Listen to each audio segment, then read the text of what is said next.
Welcome to Telugu one.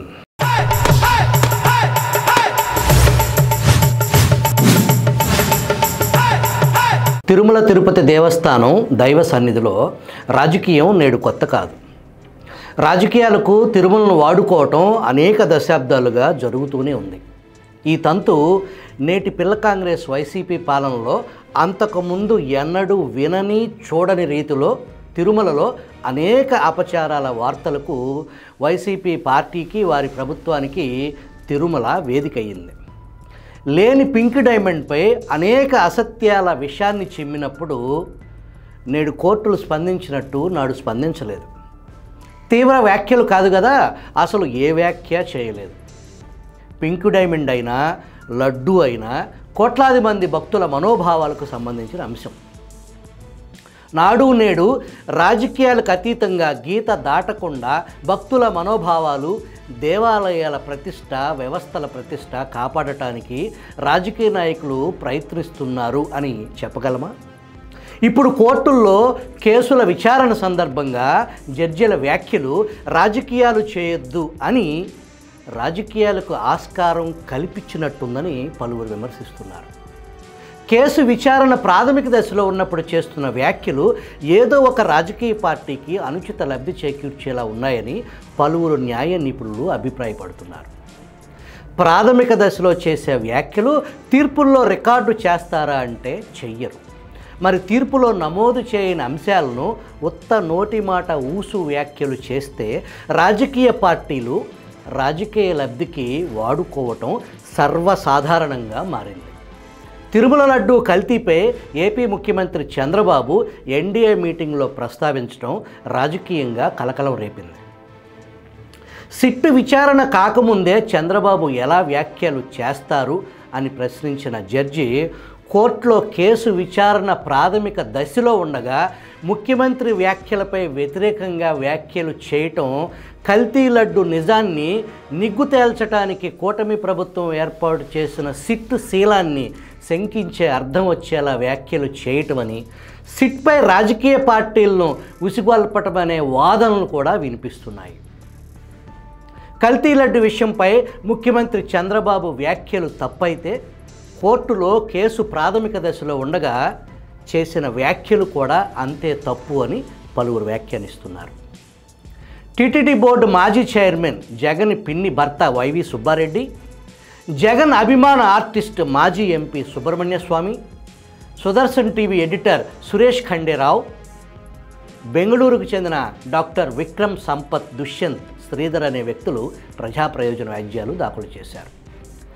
Jagan బాబాయ్ తరపున కాంగ్రెస్ నాయకుడు సీనియర్ అడ్వకేట్ కపిల్ సిబాల్ వాదించారు.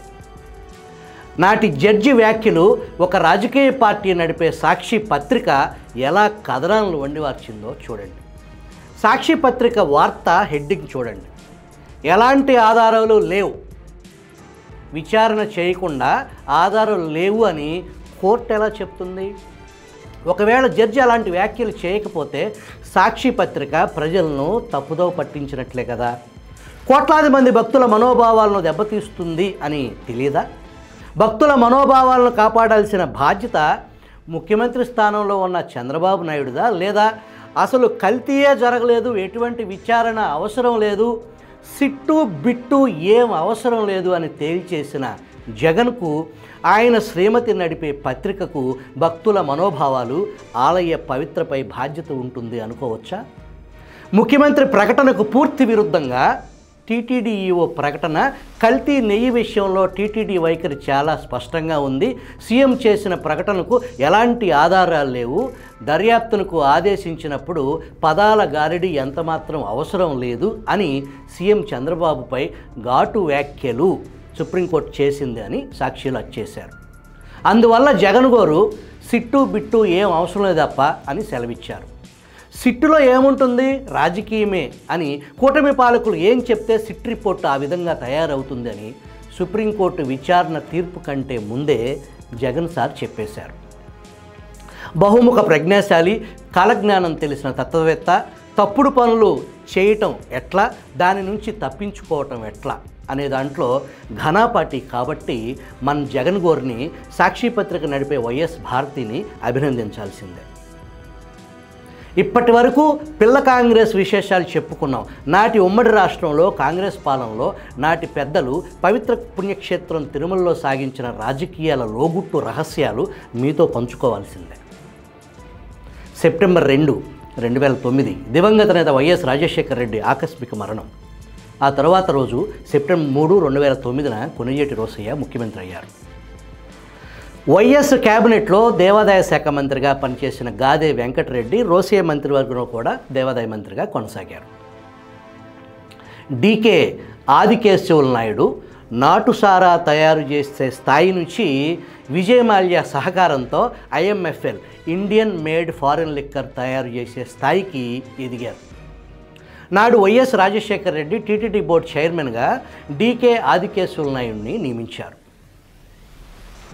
నేడు నంగనాచి కబుర్లు చెబుతున్న పత్తిత్తు IYR కృష్ణారావు నాడు టీటీడీ ఈఓగా రాజశేఖర రెడ్డి నియమించారు. తిరుమల తిరుపతి దేవస్థానం పరిపాలనా భవనంలో సెప్టెంబర్ 14, 2009 రాజశేఖర రెడ్డి సంతాప సభ జరిగింది. Chairman Adikesavulu Naidu, EO IYR Krishnarao, పాలక మండలి సభ్యులు చెవిరెడ్డి భాస్కర్ రెడ్డి తదితరులు పాల్గొన్నారు. తిరుమల పరిపాలనా భవనాన్ని కాంగ్రెస్ పార్టీ కార్యాలయం చేసేశారు.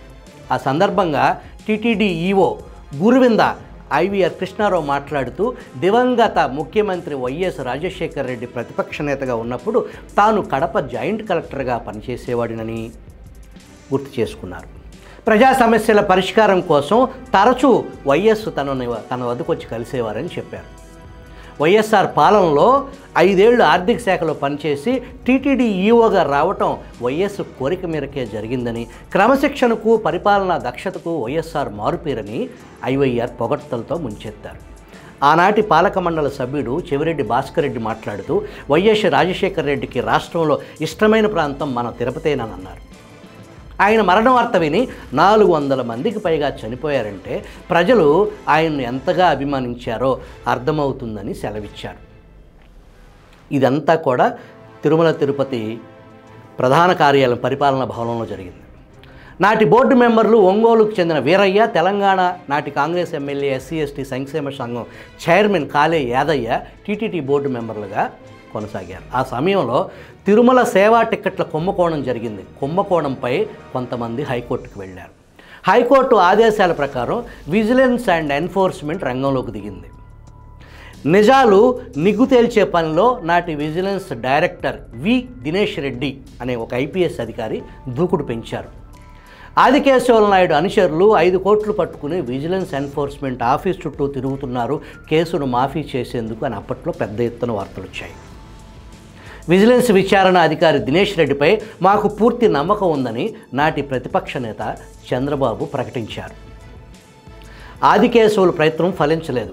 దేవాదాయ శాఖ మంత్రి గాదే వెంకటరెడ్డి రంగంలోకి దిగారు. IPS దినేష్ రెడ్డి దగ్గర పని జరగల. విజిలెన్స్ డైరెక్టర్ దినేష్ రెడ్డికి సీఎం కొణిజేటి రోసయ్య కార్యాలయం నుంచి పిలుపు, సీఎం గారు మిమ్మల్ని రమ్మంటున్నారు అని. దినేష్ రెడ్డి రోసయ్యను కలిశారు. ఏం దినేష్, దూకుడుగా వెళ్తున్నావు, పార్టీకి ప్రభుత్వానికి ఇబ్బంది కలుగుతుంది, ఇష్యూ క్లోజ్ చేసేసేయి అని అన్నారంట. దేవుడికి చెందిన విషయం అపచారం కదా సార్ అని దినేష్ రెడ్డి బదులిచ్చారు. వ్యంగ్యంలో దిట్టైనటువంటి రోసయ్య అపచారమా, అయ్యో నాకు తెలియదే, నిజమా దినేష్, అపచారం అంటావా అని ఆయన వ్యంగ్యాన్ని ప్రదర్శించారు.